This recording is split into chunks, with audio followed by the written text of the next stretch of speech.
Olá, esta é a primeira aula do módulo 1 do primeiro bimestre da disciplina de Filosofia e Ensino Médio, das unidades socioeducativas. Sou o professor Diego Silva Martins, sejam bem-vindos.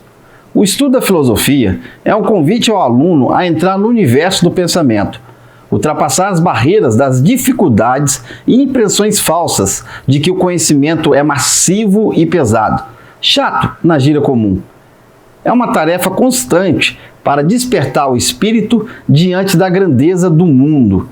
E para isso, a primeira coisa é admiração. A segunda coisa é caminhar com a nossa disciplina, aonde a morada é o sabor pelo saber. O segredo é o gostar, amar. Quem gosta começa atraído e nessa atração vai cada vez mais longe sem ao menos perceber, pois o gostar se transforma em amor e este amor nos conduz a águas profundas da ciência. Platão chamava a tarefa da filosofia como atitude amorosa, eros em grego. Se hoje no mundo as coisas carecem de sabor e apresentam desânimo, é por falta de amor. Sem amor não há sabor. E por isso, a falta de persistência começa-se e para relacionamentos, grupos, projetos, amizades, política, estudo, enfim, tudo. Quem pratica ou praticou qualquer atividade na vida sabe a diferença entre começar e parar. E o começar e ir fundo. Super-heróis e corajosos são todos aqueles que mergulham no interesse de saber cada vez mais. Dançar, cantar, jogar são exemplos de que o conhecimento só vem agregar e diferenciar os grandes. Na gíria dos jovens, o mito. Seja um mito-herói se um dia tornar-se algo que você escolheu estudar. Filosofia. Amor pela sabedoria experimentado apenas pelo ser humano consciente de sua própria ignorância. Se você fosse um super-herói, de qual tipo seria? Quais poderes teria? É uma ideia fascinante ter superpoderes. Porém, há um fato importante para todos eles. Não importa o tanto de força que possua ou habilidade desenvolvida. Todos eles precisam pensar. Quando se está em apuros ou na dificuldade da luta, não adianta continuar simplesmente soltando poder. É preciso ter uma estratégia e ser esperto para surpreender ou ainda um plano de ação. Quando falamos nessas características especiais de ação, estamos falando em pensar diante da vida. Pensar é o maior poder do mundo, é o que nos constrói por dentro. É o que nos define e a nossa diferença entre ganhar e perder. Nossos poderes não decidem quem somos. Assim dizia o Flash. Ninguém ganha uma batalha épica contra o seu maior inimigo sem preparo. De novo, a insistência do professor nos ensina que pensar é tudo. Claro, super-heróis não existem, é tudo fantasia. Mas por trás das histórias existe alguma coisa de verdade, alguma moral. Muitos de nossos sonhos, a princípio, parecem impossíveis, mas quando convocamos a vontade, eles logo se tornam inevitáveis. Assim dizia também Superman. O maior poder do universo é o pensamento. Esse poder foi dado a todos os seres humanos em igual medida, cuja força, habilidade e competência depende de você. Nessa hora, talvez alguém se pergunte, será que eu sou a criatura mais poderosa do universo? Sim e não. Sim, porque o ser humano possui dentro de si todas as potências para resolver seus próprios problemas. Não, porque o poder não é exclusivamente seu, mas partilhado por todos e um patrimônio que atravessa o tempo e o espaço. Legal, né? Coisa de ficção? Não. Realidade.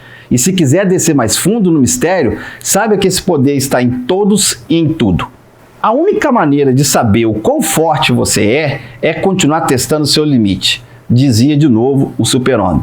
A filosofia nos ensina que é através do pensamento que entramos em contato com a realidade. Ela se abre a nós quando somos criativos e cuidadosos. Com grandes poderes vem grandes responsabilidades.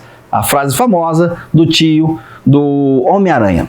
Foi um erro na história do ser humano a ideia de que o pensamento é uma coisa chata, restrita aos acadêmicos, somente desenvolvida na escola e somente dominada por alguns sábios e entendidos. todos pensam. E o estudo está em tudo. Até quem prepara uma festa, pensa, planeja. Toda vez que pensamos não ter jeito, não há maneira, sem solução, a realidade se fecha e se torna fatalista. Você enfrenta o desespero com a esperança. Você se esforça para sempre pelo melhor. Quem é capaz de ser? Aí está a vitória. Outra frase do X-Men. Os homens começaram a filosofar, como na origem, por causa da admiração, na medida em que, inicialmente, ficavam perplexos diante das dificuldades mais simples. Em seguida, progredindo pouco a pouco, chegaram a enfrentar problemas sempre maiores. Por exemplo, os problemas relativos aos fenômenos da Lua, aos do Sol, aos dos astros, ou os problemas relativos à geração de todo o universo. Ora, quem experimenta uma sensação de dúvida e de admiração reconhece que não sabe. Podemos dizer, portanto, que a filosofia é própria do ser humano que possui a capacidade de pensar e, pensando, se questiona e se admira com os fatos da vida. Interessante notar que a filosofia é uma palavra de origem grega. Ela é constituída pela reunião de duas palavras gregas, filia e sofia. O termo grego filia pode ser traduzido por amizade, afeição, amor. Já o termo sofia costuma ser traduzido por sabedoria. É importante dizer que não existe uma única filosofia, mas sim filosofias, pois a multiplicidade de pensamento formou o que chamamos de tradição filosófica ocidental. A filosofia é como uma viagem ao desconhecido, e vamos viajar. Agora que já sabemos a origem do filosofar, vamos exercitar nossos conhecimentos. Agora que já estudamos a origem do filosofar, podemos dar início ao nosso estudo da filosofia, enquanto possibilidade de conhecimento e de transformação do ser humano e do mundo. Conforme vimos na aula anterior, quem faz filosofia é próprio do ser humano.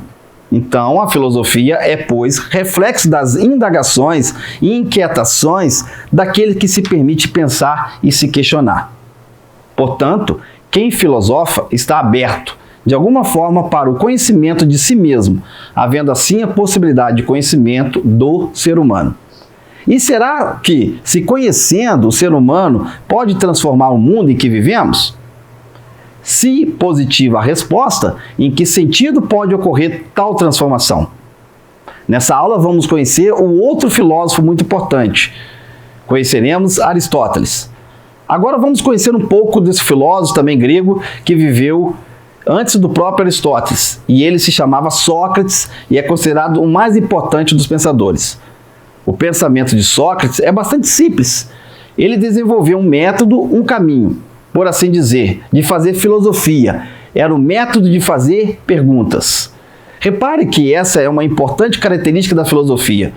Apresentar as perguntas como ponto de partida para os debates.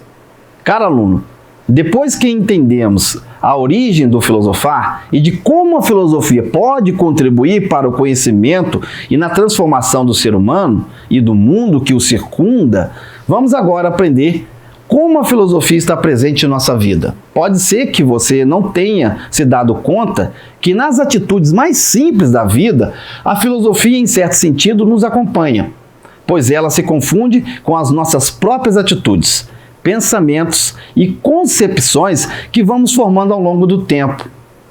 É nesse sentido que podemos falar da importância da filosofia, e quem vai nos ajudar agora é o famoso filósofo e matemático chamado Bertrand Russell.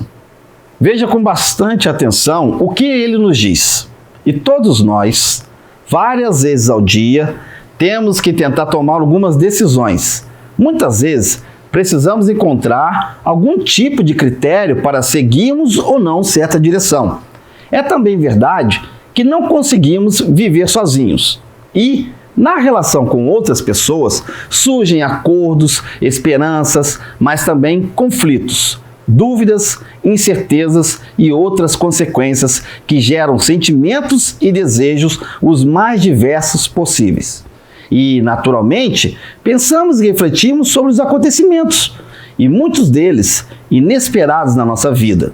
Por isso, caro aluno, a filosofia muito pode contribuir para lançar luzes sobre as nossas questões que vivenciamos todos os dias.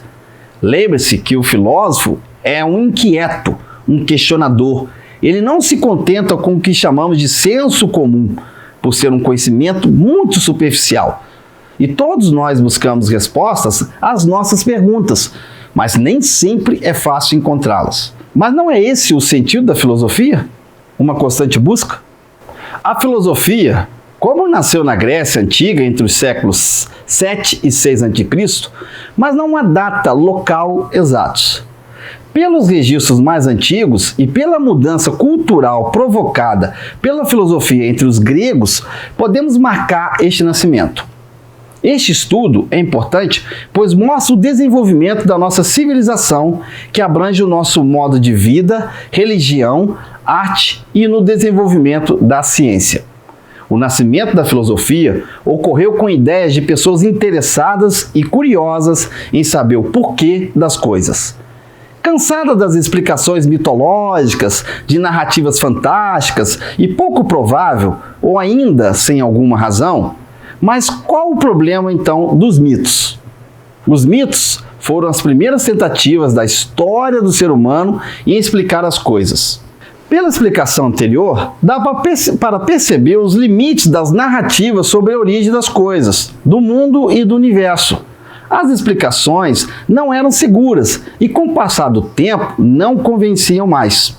Um grupo de pessoas de várias idades e lugares começaram a questionar e criticar os mitos. Disso, nasceu um movimento de questionamento e crítica. Esse movimento era inspirado no uso da razão, e somente nela para descobrir como as coisas originam e funcionam. O segundo problema nas explicações do mito era atribuir ou colocar a culpa e responsabilidade em tudo que acontecia, em uma superstição ou crendice. Tudo de bom e mal era culpa dos deuses e o pior, se uma pessoa pensa assim, ela tira dela o poder de decisão sobre sua vida, sua capacidade de transformar o mundo. Terceiro problema. Esse tipo de explicação estava atrapalhando a unidade nacional e política, pois a política reflete os anseios e sonhos de todos. Quando isso não ocorre, a divisão e confusão aparece e os mitos não conseguiram resolver. A filosofia aparece como compreensão do mundo, a partir de fundamentos baseados na racionalidade, na lógica e não em mitos. Desenvolvimento das cidades e estados gregos. A troca de mercadoria e o desenvolvimento do artesanato intensifica o intercâmbio cultural com outros povos e exige novos conhecimentos técnicos e práticos à vida urbana. A cidade se torna o principal palco da filosofia. Viagens marítimas. A expansão territorial leva de novo o contato com outros povos, revela novos costumes, outras explicações para a origem do mundo, diferente da qual o grego estava acostumado.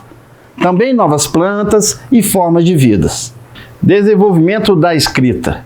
Presente nos registros dos negócios, relações jurídicas e aplicadas às diferentes formas de saberes, no aprimoramento da representação, como a moeda recorrente, auxiliando na capacidade abstrativa. Invenção da política.